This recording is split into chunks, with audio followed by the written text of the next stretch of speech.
Good evening and welcome to the FITT Show. Financial information for today and tomorrow. I'm Bobby Kinzer. And I'm Thomas Doty. And welcome to our Thursday 8 p.m. show, which we're here every Thursday at 8 p.m., providing you with strategies and tips about how to get control over your money. Remember, our main theme is you control your money, don't let your money control you. Now, last week we talked about how to pick a stock. And what we're trying to do is we want people to understand it is so important to understand about your portfolio, and it's good that you really have control over your portfolio. Everybody doesn't do that, but we want to provide information that could dispel fears and give you confidence that you can manage your own portfolio by just understanding the basic strategies and research about stocks. But today, we're going to be talking about the tough conversations you should have with your family. And this is really, really a lot of families really go at it because when you start talking about money, I don't care if it's your wife, your significant other, it can get real tricky, Doty. Yeah, nothing's as uncomfortable as talking about money with family members. But you have to think of these financial conversations as hearts to hearts with everyone for everyone's benefit. At the end of the day, everyone's going to be at ease knowing that everybody's on the same page, that you have a plan, and everybody's pointing in the same direction. Whether it's monthly budget meetings with your spouse, or budgeting for college with your high schooler, or talking to your parents about a durable power of attorney. These are money topics to discuss now so you're not in a panic later. And it's just the fact that no two people talk about money exactly the same. Everybody grows up in a unique financial background, earns different salaries, and approaches spending and savings in their own individual way. And there's a name for that, and it's called money perception or financial bias. And usually it's the underlying factor that causes money tensions between your spouse or significant other. So tonight, we're going to talk about some of those conversations, tough ones, that you need to have with your families. And we want to start. Well, first, before I get into that, I just want to remind you all to please go out there and click on the like button and the heart button and put comments or if you have some opinions or what we talked about or for clarification, put it in the comment box. And that really helps us out. So just want to remind you of that. So, Doe, let's start with the first one. Let's talk about the conversations you should have with your spouse or significant other. Yeah, that first issue is where did all the money go? And it's difficult to come up with a plan individually and to figure out where you need to be. It's even more difficult when you try to include another person. And financial issues is one of the number one reasons that couples get divorced. And some of the big problems is you'll have one person who might be an overspender, another person who might be a bit more frugal. That can create all kinds of problems. You get, surprise bills, you get overextended, you get to paying your bills late because one person isn't very responsible or has a different goal of what they think should happen with the money, while the other person might be a little more frugal and not want to spend on certain things. That can create all kinds of problems if you're not on the same page. That's just a recipe for failure when you got two people either not agreeing on what the goals are, on what the spending should be, or not adhering to what the goals are. So if you don't talk about it, you're going to be mad and not understand why you're mad. But if you agree to it and then one of them doesn't follow, then that's a whole different other issue. So that's one of the biggest problems. You got to get on the same page. You got to have the same goals, and you got to be working in one direction for that to work. The next conversation that one need to have with your spouse or significant other, though, is do we need to change who does what? Now, it's rare and not always practical for couples to share equally in the day-to-day financial duties. If someone is better at paying the bills on time, then maybe that person should be responsible for handling that task. If the balance gets out of whack or you're juggling tasks you don't fully understand, then bills can get missed, credit scores could suffer. You must find, what works for you. And it is so important. I mean, though, with myself, right? When I was single, I used to have the money to pay my bills, but would still pay late and getting my credit score getting hit just because I wasn't just being disciplined enough to pay the bills. And like I said, it wasn't like I didn't have the money.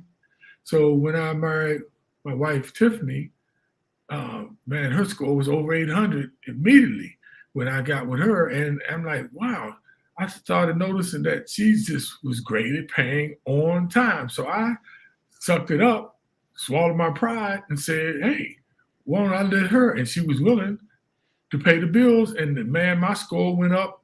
It wasn't like bad, but it wasn't in the 800s. But after that, I got up in the 800s. And a lot of my friends were like, Bob, man, you let your wife pay all the bills. I said, no, I still keep an eye and peek in and see what's going on, because you need to still know what's going on. That's just great financial stewardship.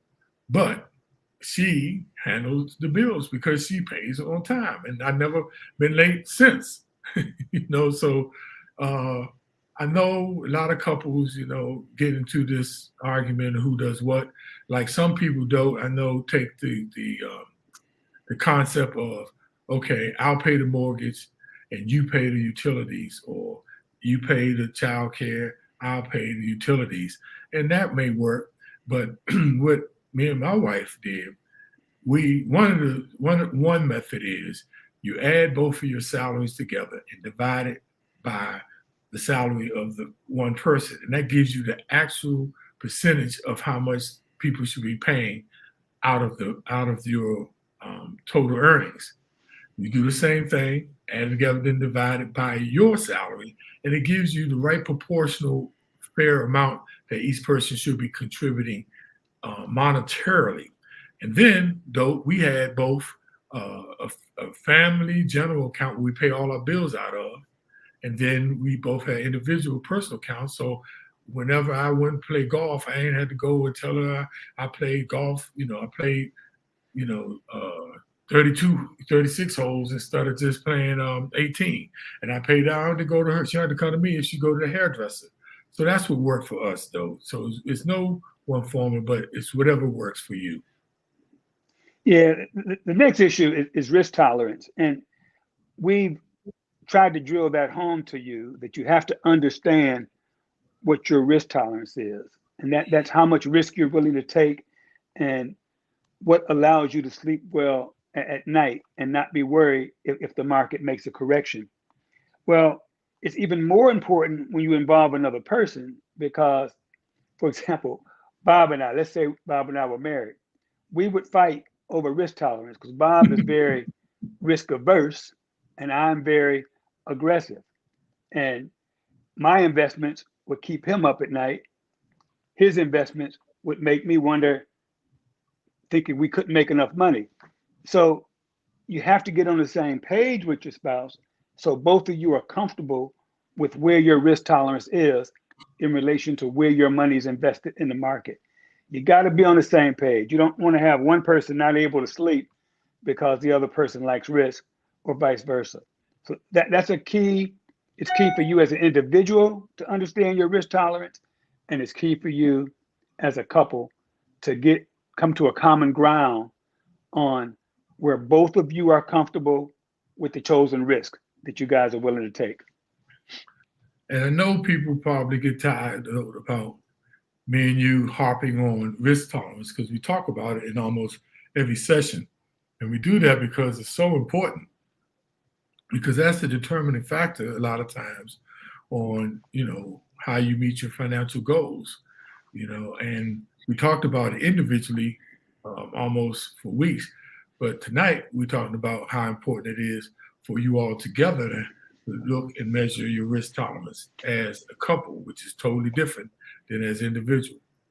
The other conversation, though, I think you should have with your spouse is, are our retirement plans on track? That means you need to discuss when each person plans to retire. I'm talking about like the date, the time horizon, because that's going to determine your financial goals, your actual financial situation, your status is going to affect it. One person is going to retire at one time, an earlier time, or another person is going to retire at a later time. You need to have that conversation now, not when you get close to retirement, but now. And you can change it. Doesn't mean you can't change it, but when you have those dates in place, that can help you with your financial goals, with your targets, and what you're trying to meet. Then you need to discuss what will be your financial needs at retirement. A lot of people talk about there's a formula. They said it should be 6 or 8 times the salary that you make. Some financial advisors say you should have at least, when you retire at 65, if that's your retirement age, $2 million in your account, in your 401k, in your savings, or whatever it is. And those are just measurements. Those are not exact, but they're just measurements to try to give you an idea, what to shoot for. But that's what you need to discuss. What are going to be your financial needs? Then you need to determine the optimal time when each of you plan to take your Social Security. And this one is really important too, because, you can take your Social Security at 62, but, you only probably get 70% of your Social Security, as opposed if you wait until you're at full retirement age. For some people, it could be 66 and a half, which you get 100%. Or if you go all the way to 70, you can get almost 100, I think it's 130% of your Social Security. But that's what you need. More like 140. Mm-hmm. Yeah, that's what you need to discuss with your spouse when each is going to take it. Then, if you married, filing jointly, and you both will get ready to retire, if your wife, say your spouse, she can not take hers, and she could actually get on your Social Security, right, Doe? Yeah, spouse can take half of the husband's, or right, based on her own earnings, whichever is higher. Right, whichever higher, and if take half of her husband's, because it could be more than what she earning. But those are kind of things you need to decide and talk about. And you must look at your entire picture. How much money like I said, you want to save, the vacations you want to go on, your kids' education, where you plan to live, and what you plan to do. Those are so important to talk, and the sooner you talk about it, it can't never be too early. The more you can get on the same page and more you can plan the investments that you have, the right asset balance in your 401k plans or 403b plans, and what you need to do with your pensions and when you need to retire, though. Yeah.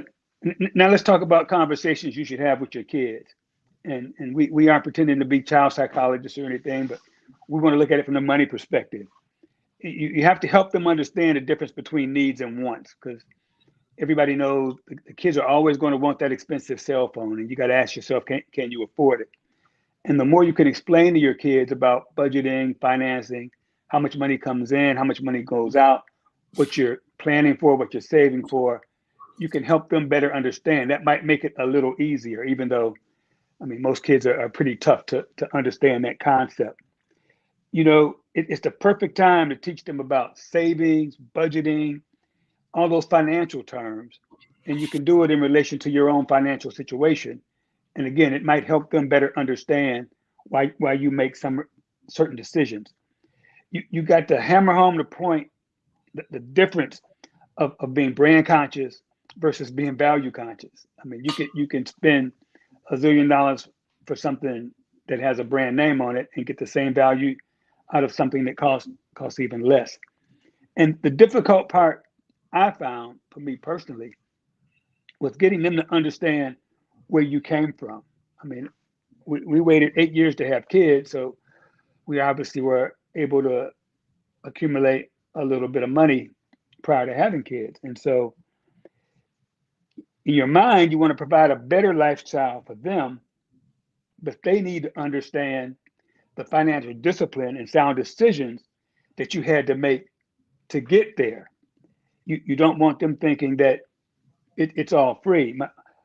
It's kind of funny. You go through you kind of look at yourself when your kids go look to buy their first car, and mostly all they've driven in is BMWs, and they like nice cars, and you wonder why they want a nice car. Well, they don't remember, or they don't know that the first car you had, well, our first car was a Volkswagen, a little bitty, ugly Volkswagen. And you build up to that point, through, as I said, sound financial decisions and discipline and just making good decisions.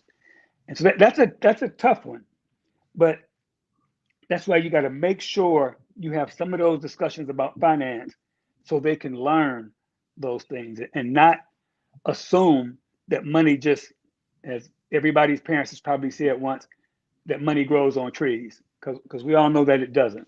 But that's a tough one when you're enjoying yourself or enjoying the fruits of your labor, but you understand what you had to go through to get there, and you want to make sure your kids know they have to go through the same things if they want to get to that situation. And it's so interesting, though, because in the past it was taboo for some parents, especially in the Black neighborhoods, to discuss your finances with your kids, or to have your kids sit down beside you while you do your budget or pay your bills. But in this day and age, it's important to let them sit down and see what you do and what it takes so they can appreciate it a little bit more. But it used to be a little bit looked down upon to let your kids know about your financial situation. But now we're finding that that's how they learn. You don't have to show them everything, but it helps them. So, dope. Just want to say hello out there to my nephew, Didi, man, Mr. Delonzo Bellamy. Thank you for tuning in. And the wonderful Renee Cave Brooks. I grew up with her brother, elementary, junior high, high school, and even now. I mean, her uncle, excuse me. And Renee, that's not old. She's young, fine, young lady. Hello, Renee. And thank you for tuning in. Dope. Now, this next conversation is going to be interesting. It says, I'm giving you your first credit card, but now, a lot of parents don't know that your kid could be underage, 16, 17, 18, which is underage for credit card, but you can authorize them to be on your credit card and they can actually build credit. But what the key thing is, first of all, you got to make sure you keep your own credit and don't be messing up theirs. But letting them know that this is a chance, to teach them responsibility, and then also helping you learn how to trust them. But then you let them know that it's with restrictions. They just can't go out here and just, spend, on everything they see, go to Starbucks, go to Domino's Pizza. No. And they need to learn early, and this is one way for them to learn how to use a credit card. And they get to build credit. Now, a lot of people ask me, so Bob, when's the best time that, you should let, your kid have a credit card, get a credit card? Now, most people say the average, it should be around their junior year, because that's the time that they're usually more responsibility because they have displayed some responsibility. And that's no other times they usually already have a job, so they can have the income that they could pay on a credit card. But if not, you can authorize them to be on your credit card. They can learn how to use a credit card. They can learn how to act responsible, and they can build credit. But you also let them know it's going to be monitored, and it will give me alerts, just to give you that safety valve and let them know you're watching them. Yeah, another tough issue, learning how to best pay for college. That's a very expensive one, very near and dear to my heart. Once your child starts to talk about college, and that usually happens in middle school, 8th, 9th grade, it's a good time to introduce them to how much it costs and all the varying options out there. You know, who's going to pay, how will we pay, whether or not your child's going to contribute to the bill. You got to include them in the discussion. That's going to help them. It might even help them appreciate it more. And it's an opportunity to discuss all financial implications in funding a college degree. You know, loans, work study, state school versus private schools. All those issues involve a different money stream. And this is a personal opinion. I think you got to explain the benefits of a college degree, you know, or getting a degree in higher education. You know, the salary difference for college graduates is much, much higher. I don't know the exact number, but I think it's something like 30 grand. You remember what that number was, Bob? It's a big number. Which average number? Salary, if you have a college degree versus not having a college degree.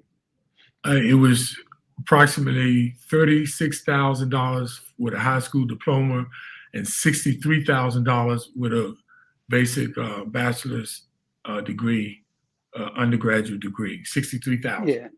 It's about 30 grand difference. And so that's definitely a benefit. The network opportunities you get in being in college. That's how I met Mr. Kinzer over there from hanging out in college. Exposure to different people, you know, international students, people from different parts of the country, people from different parts of the world.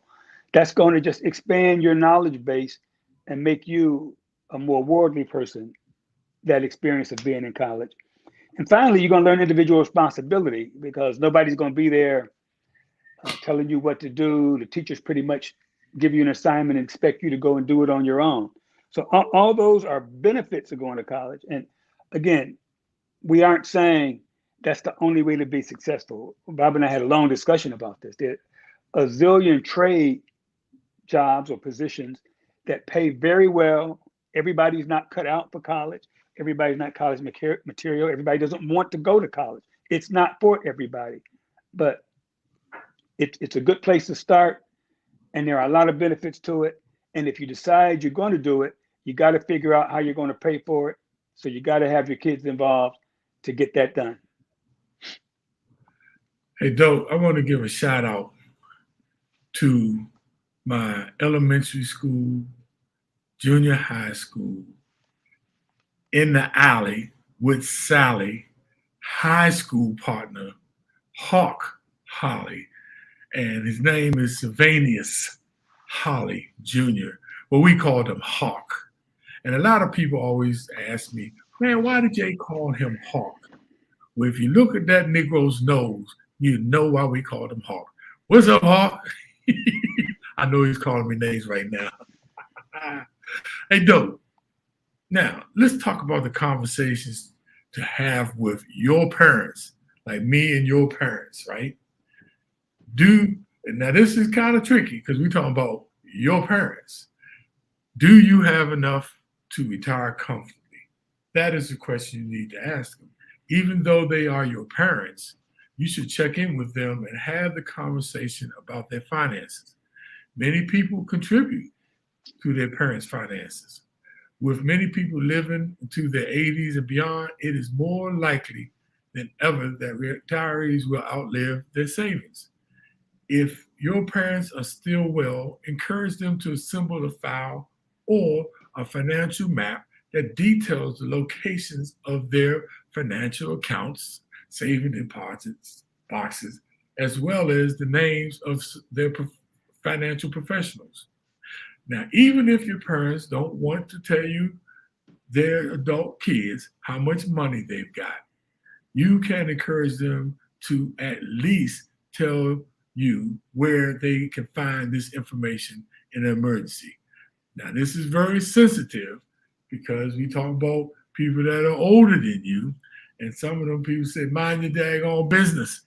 But a lot of people get trapped up with not having these discussions, and their parents end up short on the financial planning side, and it really it creates havoc in one's family, and you don't want your parents to be, like short on their finances, especially in their 80s and even more so in their 90s. So you have that conversations with your parents, though. Right. And another big issue to have with your parents is whether or not they've thought about long-term care insurance. I mean, the average cost for a private room in a nursing home is like $90,000 a year. If you have long-term care insurance, it can help cover those expenses. A more difficult question is where they'd like to live when they get older. And that's a tough one because you ask most of them, they want to stay right where they are. But some of them might want to move closer to family or live in an active community. You know, have they thought that if they want to receive long-term care if needed? Those are all things you have to find out. And find out if they have long-term care insurance, or also what other mechanism they have to pay if they run into that situation. Many adult children don't have any idea about what their parents have. And if they end up in a nursing home, that can be extremely costly, and it can be heart-wrenching for you as being a parent. And learning about long-term care policies, it's not very simple, but again, it's another one of those things you got to do research on. And there are many different types. Some are assisted, some might be where you need full care, and all of those all those cost different amounts of money. But it's like anything else with insurance. It's good to have it because you may need it. And everybody hears about people living longer, and you know, if you reach 65, there's a good likelihood that you'll make it to 90 and those kinds of things. But to not consider long-term care could be a mistake, and it could end up wiping out all the money they've accumulated. And I won't get into the specifics of what happens with that, but the little bit I do know about it is if you end up in a nursing home and you don't have long-term care insurance, the first place the government will look is all of your parents' resources. They will wipe all those out before they start paying anything. And it's kind of funny. A lot of people try to make moves like a year or 2 or 3 before their parents get into that situation. They can actually go back 5 years and look what's been spent and make that money reappear or require that money to reappear. And again, that's part of the money that will be used first. So if you have long-term care insurance, you don't have to worry about your parents' savings being wiped out to pay for their care if they do need it. And I think Bob mentioned before, you've got to have somebody prepared to handle your finances in an emergency. And if, say, both your parents become incapacitated and they haven't given that responsibility to anybody, it can be very difficult to access money they may need for their care. So we talked about that when we talked about wills and trusts, but somebody should have a power of attorney to be able to access those funds if necessary, if the parents become incapacitated. That long-term care is kind of tricky because people really need to read the policies, because when I first heard long-term care, I thought that's what it means. You get it and it's long-term. You get it for, until you die. But most long-term care policies only last 5 to 6 years. And so you need to plan it rightly so. And then you got nursing home, because I know a lot of families traditionally, want their parents to die at home, in their home, or with their family. But nowadays, most people are finding very good nursing homes, and because their parents have some serious critical needs and they can't take care of them, they need 24 hours. So it's hard for people to make that decision, though. But that's something you need to sit down with your spouse, with your significant other, and discuss, and with your parents, because some people don't have the money to pay for a attendant to come in 8 hours a day and clean them, and some people just have to face the facts that their parents may have to go into a nursing home to get the true quality 24-hour care, because some people's parents have a lot of ailments. They can have diabetes and they go blind. They can have heart problems, kidney problems, and they need somebody there 24 hours. So that's why you got to have these discussions with your parents to see if they're in agreement, because things have changed. And like I dealt with me, that's why I'm making sure I'm very nice to my kids, because I'm not, disillusioned. I might end up with them put me in a nursing home. So all I'm trying to do is be nice to them so they will put me in a good nursing home. Well, see, Bob, that's what scares me, because my kids probably think I'm cheap and that I've been frugal all these years. And I think they'll pay me back when it's time for me to go to a nursing home. He'll be all right in that cheap one over there. He wouldn't want us to spend money on that. That's what I worry about. You would understand. He was a frugal man. No, I'm telling you, my kids now, you listening, I understand, but just make sure you put me in a real nice one, Thank you. Hey, Doe, now, a lot of people who are talking or listening to these conversations that you should have with your spouse, your kid, or your parent. Now, some of them may not have a spouse or significant other. Some of them might not even have kids. Some of them parents might have passed away. And they were like, well, maybe this show wasn't for us to listen to. But no, let me tell you a little secret. Sometimes you need to have this conversation with yourself. Okay? You need to make sure you have the same conversation with yourself to make sure that your finances are in order, to check with yourself. Make sure you have your documents in order. Make sure you got a will and a trust. Make sure that you have your records together. So should you pass, your kids or your good friends or somebody know where they are to get to. Doesn't have to be about with your parents or child. Go ahead, Doe. Yeah, importantly, if you're incapacitated, that somebody can can pay your bills, can take care of things that need to be taken care of. Doe, Why are you laughing? Doe, I'm looking at the comment box.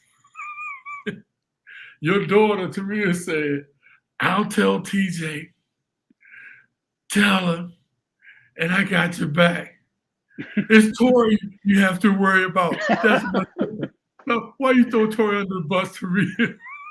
Tori is extremely frugal. I mean, you taught him well. But he got an advanced degree, okay? I gave him an undergrad. He got a master's from somewhere else. I don't know. So Taria, I hope Taria, Taria, I hope you got me. I'm making a picture of this right now. So I'll make sure when you get to that state and they try to put you in that bar, I'm gonna get right here, Taria. I got it. We got it on record. This is recorded. But it's for real, you all. These are the conversations that you must.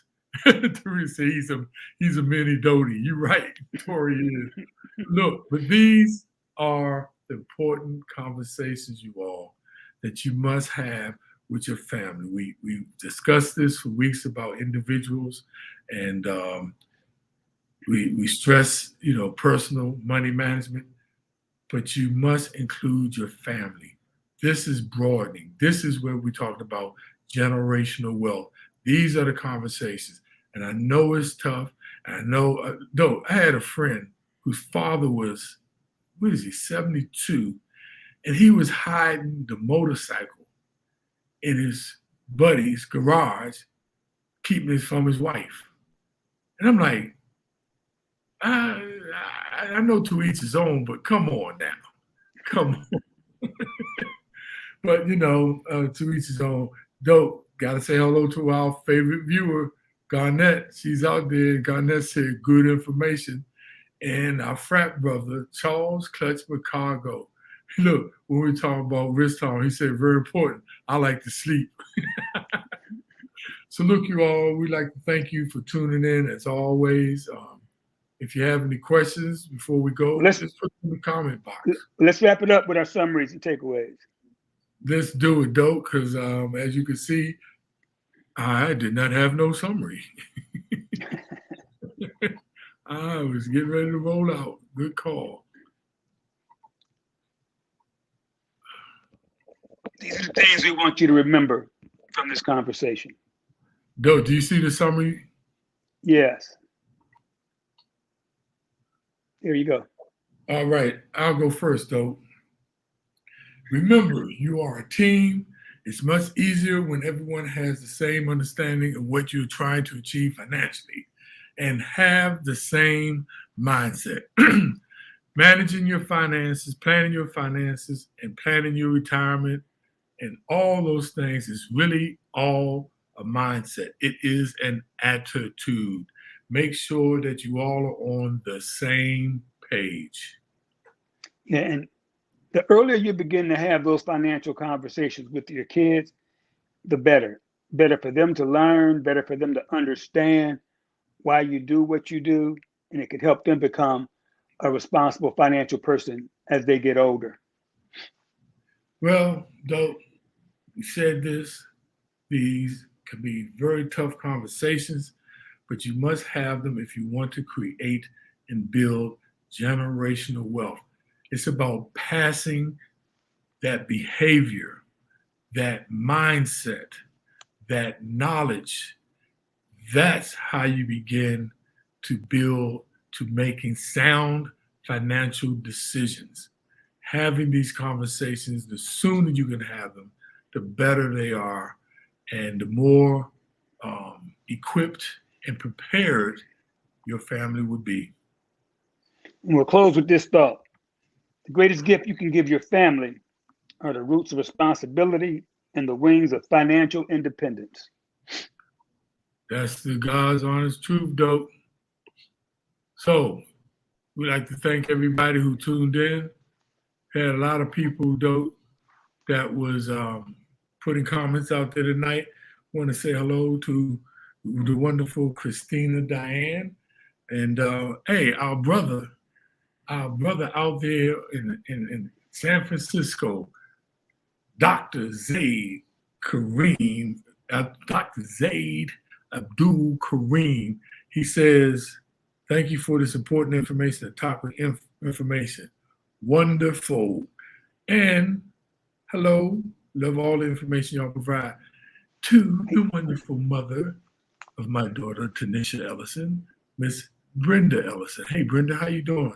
They're out there in Houston, Texas. So we got people from all over, though. Hey, don't forget to remind people to share this information with other people. If you know somebody that you think they could use the information we're putting out, make sure you let them know. Give them our link. Like us as many times as you want. Share it with other people. Yes, and go out there and go out there on FITT Show on Facebook and go into videos, and you can go catch any episodes that you missed. We've done a lot. Excuse me. This is our 20th show, and we talked about everything from taxes to investing to credit cards to credit scores to budgeting to savings to wants versus needs. Go out there and check them out. Share it with other people. Like to say, hey, what's up now? Now it was Dodie. What's happening?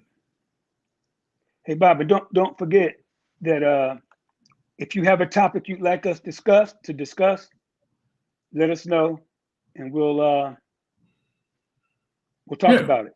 We talk about it, because that's what we want to make sure we are reaching you. We got our ideas on different things, but we are open to all types of things because all we want to do, the FITT Show, is really dedicated to helping our people get their finances in shape.